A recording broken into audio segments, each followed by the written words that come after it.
ఎప్పుడు పనులు అప్పుడు చేసుకోవడం, ఎక్కడ పెట్టిన వస్తువులు అక్కడ పెట్టడం, ఇంటికి శుభ్రతతో పాటు మన మనసుకు కూడా ప్రశాంతత, సుఖము, ఇల్లే ఒక దేవాలయంగా కనిపిస్తుందండి. హాయ్ అండి, అందరికీ నమస్కారం. థంబ్‌నెయిల్ చూసుంటారు కదా! ఈరోజు ఈ వీడియోలో ఇంట్లో ఉన్న నెగెటివ్ ఎనర్జీని ఏ రెమెడీస్ లేకుండా, రూపాయి ఖర్చు లేకుండా మన చేతులతో మనమే పాలద్రోలొచ్చండి.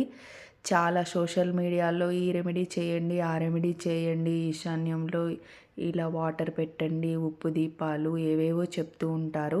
అవేమీ కాకుండా మన ఇంట్లో ఉన్న నెగటివ్ ఎనర్జీని సింపుల్గా ఈ టిప్స్ను ఉపయోగించి దూరం చేసుకోవచ్చండి. ముఖ్యంగా మన ఇంట్లో దరిద్ర దేవత ఎక్కడ ఉంటుందంటే ఇలా బట్టల రూపంలోనే దేవతలు కొలువై ఉంటారంట.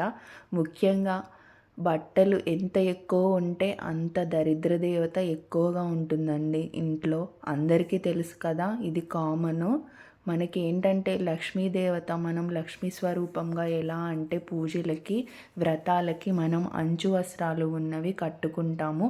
బట్టలు ఎంత తక్కువ ఉంటే అంత ప్రశాంతత అండి. ముఖ్యంగా దరిద్ర దేవత కూడా ఈ బట్టల్లోనే కొలువై ఉంటుందంట. చాలామంది విడిచిన బట్టలు, పాత బట్టలు, చీకిపోయిన బట్టలు, చిరిగిపోయిన బట్టలు మంచివి ఉన్నా కూడా అవి కట్టకుండా ఇవే కట్టుకొని తిరుగుతూ ఉంటారు. అస్సలు అలా చెయ్యకూడదండి. మన పెద్దవారిని సాంప్రదాయాల్లో అడిగినా కూడా చెప్తూ ఉంటారు. మనం ఎప్పటికప్పుడు ఈ బట్టలని మనకి ఎంత అవసరం ఉందో అంతవరకే ఉంచుకొని, మిగతావి మాత్రం పనికిరానివి, టైట్ అయినవి, లూజ్ అయినవి, చిరిగిపోయినవి, ఇలా మనకి ఉపయోగకరంగా ఉండని వస్తువులను హృదయం పెద్దది చేసుకొని అవసరమైన వారికి దానం ఇవ్వడము, లేకపోతే అవి పనికి రాకపోతే వాటిని పాడవేయడము, ఏదో ఒకటి చేయాలండి. మనసు పెద్దదిగా చేసుకొని మన ఇంట్లో దరిద్ర దేవత సగం ఈ బట్టల్లోనే నివసిస్తూ ఉంటుంది.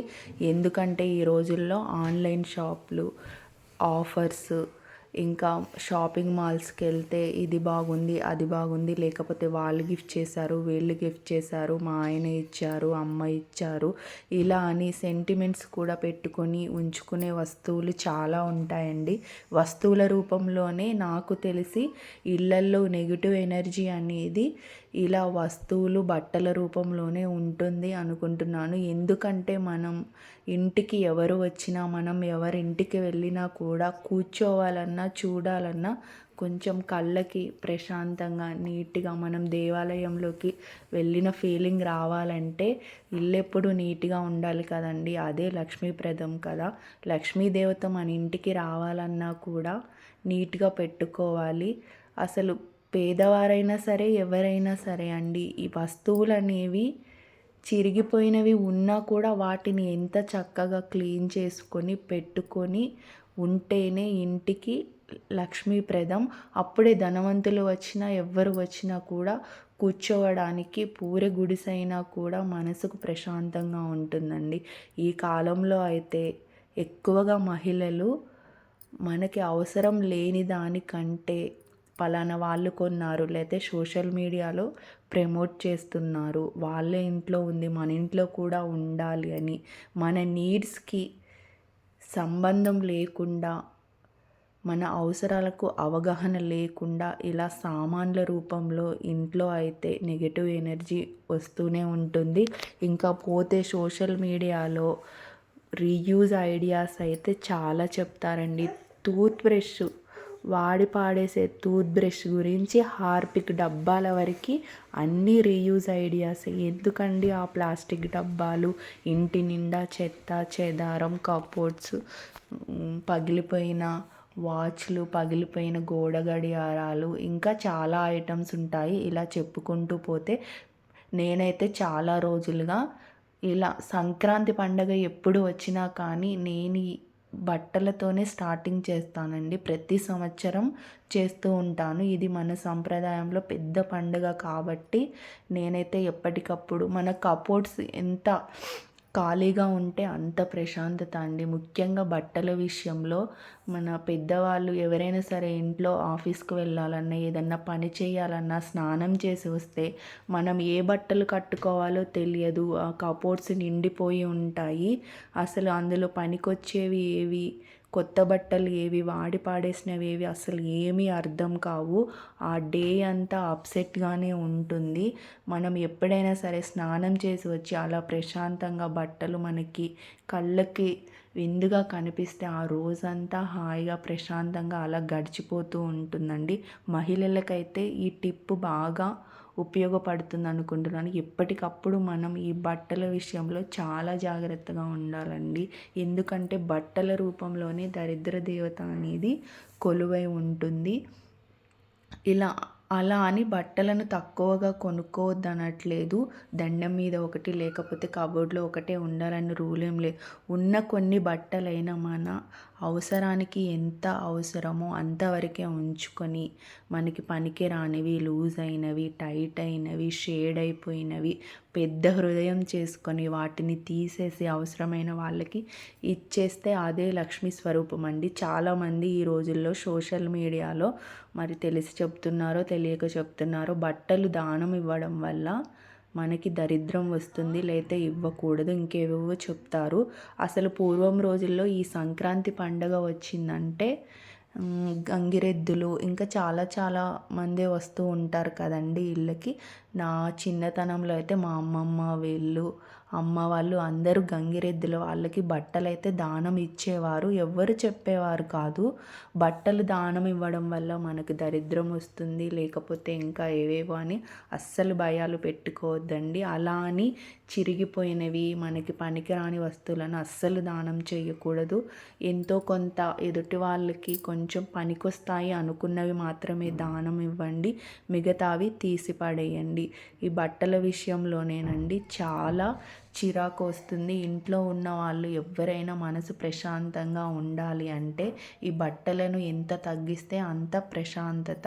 వస్తువులను కిచెన్లో అయినా ఎక్కడైనా తక్కువ వస్తువులు ఉంటేనే ఎక్కువ ప్రశాంతత, మనసుకు హాయి, ఇంటికి లక్ష్మీప్రదం ఇదేనండి. ముఖ్యంగా ఇంకా నెగటివ్ ఎనర్జీ ఎక్కడెక్కడ ఉంటుందంటే చాలామంది జిప్పులు పోయిన బ్యాగులు, లేకపోతే బ్రీఫ్ కేస్, ఇంకా గోల్డ్ జ్యువెలరీకి వచ్చిన బాక్సెస్, రీయూజ్ ఐడియాస్ అని వాటిని పాడేయకుండా అలా దాచి దాచి వాటిని ఇలా పండగలకి పబ్బాలు తీసి కొంతమంది క్లీన్ చేస్తారు, కొంతమంది అలానే పడేస్తూ ఉంటారు. అస్సలు వాటిని యూజ్ చేసుకుంటే చేయండి, లేకపోతే వాటిని డిస్కార్డ్ చేయడమే మంచిదండి. ఎందుకంటే మహిళలకు ఎప్పుడైనా సరే తమకి తాము సెల్ఫ్ కేర్కి చాలా టైం పెట్టరు, టైం కూడా ఉండదు. ఇకపోతే బెడ్ కింద ఎప్పుడు బెడ్ కింద ఏమి ఉంచుకోకూడదండి. ఎందుకంటే మనం పైన పడుకుంటాం కాబట్టి మన తల కింద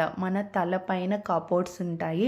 పైనేమో బ్యాగులు పనికిరాని వేస్తారు, కిందేమో ఇంకా ఎవరు చూడరు కదా అన్నట్టు తల కిందే పెద్ద పెద్ద బ్యాగులు, వాడని వస్తువులు, లేకపోతే ఎప్పుడో పనికిరానివి ఏవేవో పెడుతూ ఉంటారు. అలా పెట్టడం వల్ల అక్కడ డార్క్ ప్లేస్ ఉంటుందండి. చీకట్లో ఎప్పుడు ఈ ఇన్సెక్ట్స్, దోమలు, లేకపోతే ఇంకా ఏమైనా చిన్న చిన్న పురుగులు అవి చేరతాయి. అస్సలు అలా చేయొద్దండి. మంచం కింద కానీ పైన కానీ మనం పడుకునే రూముల్లో ఖాళీ ఉంది కదా అని చెత్త చెదారం వేసి అస్సలు నింపవద్దు. వాటిల్లోనే చాలా మట్టికి నెగిటివ్ ఎనర్జీ ఉంటుందండి. చూసారా, నేను ఇలా కబోర్డ్స్ని అయితే ఖాళీ చేశాను. ఇది నేను ఎప్పటి నుంచో చెయ్యాలనుకుంటున్నానండి. మాకు 2 పిల్లలు ఉన్నారు, చిన్న పిల్లలు. ఇంకా ఇప్పుడు పిల్లలు ఎలా ఉంటారో వాళ్ళు ఎలా బిహేవ్ చేస్తారో చూసారు కదండి. మా పిల్లలవి మావి అయితే చాలా తీసాను. కబోర్డ్స్ అయితే చాలా ఖాళీ అయిపోయాయి. నాకైతే చాలా ప్రశాంతంగా ఉందండి. ఈ టిప్ అయితే కొత్తగా పెళ్లి చేసుకున్న వాళ్ళకి, బిగినర్స్కి ఉపయోగపడుతుంది అనుకొని వీడియో అయితే చేస్తున్నాను. మొదటగా అయితే ఈ ఎక్కువ షాపింగ్లో అయితే మహిళలదే పై చేయండి. అవసరం ఉన్నా అవసరం లేకపోయినా వాళ్ళు కొన్నారు, వీళ్ళు కొన్నారు, లేకపోతే ఆ ఫంక్షన్ ఉంది, ఈ ఫంక్షన్ ఉందని ఎక్కువ కొనేస్తామండి. వాటిని కొని వినియోగించడం కూడా తక్కువే. ఎప్పుడు చూసినా పాత బట్టలే వేస్తూ ఉంటారు నలిగిపోయినవి. అలా కాకుండా మీరు వాడాలి, చేసుకోవాలంటే వాటి మెయింటెనెన్స్ కూడా చూసుకొని చక్కగా నీట్‌గా పెట్టుకొని ఉంటే కొనుక్కోండి. తప్పేమీ లేదు. పనులు తగ్గించుకోవాలి అనుకునే వారికి ఈ టిప్స్ మాత్రం చాలా బాగా ఉపయోగపడతాయండి. ముఖ్యంగా మగవారికి ఎప్పుడు చికాకు రాకుండా ఉండాలంటే వాళ్ళు వేసుకునే బట్టలు నీట్‌గా ఉంచాలి.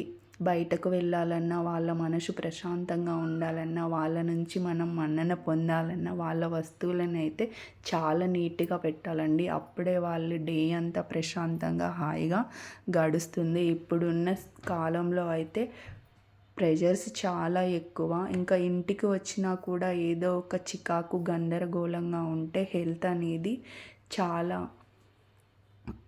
ఖరాబ్గా ఉంటుంది. అలా కాకుండా మనం ఎప్పటికప్పుడు పనికిరాని వస్తువులను డిస్కార్డ్ చేస్తూ మనకు అవసరమైన వస్తువులను మాత్రమే ఉంచుకుంటే అదే ఇంటికి లక్ష్మీప్రదం, ఇల్లే ఒక దేవాలయంగా ఉంటుందండి. నాకైతే 2 పిల్లలు ఉన్నారు. మా 2 పిల్లలు చిన్న పిల్లలేనండి. యూకేజీ బాబు చిన్నవాడు 2 ఇయర్స్. వాళ్ళే స్కెచ్లు ఇంట్లో అంతా ఆడుతూ ఉంటారు. ఇప్పుడున్న పిల్లలనైతే ఇద్దరిని మెయింటైన్ చేయడం చాలా కష్టం కదా. పిల్లలున్న వాళ్ళకైతే చాలా బాగా అర్థమవుతుంది. వాళ్ళు అలా చేస్తున్నా కూడా మన పనులు మనం చేసుకుంటూ ఉండాలండి. ఇప్పటికే వీడియో లెంత్ అయితే చాలా ఎక్కువైపోయింది. నేను ఇంక ఈ సంక్రాంతికి ఈ క్లీనింగ్ సెక్షన్లో కిచెన్లో కూడా చాలా ఏమేం చేస్తానో మీతో పార్ట్ 2లో చేస్తానండి ఇంకో వీడియో.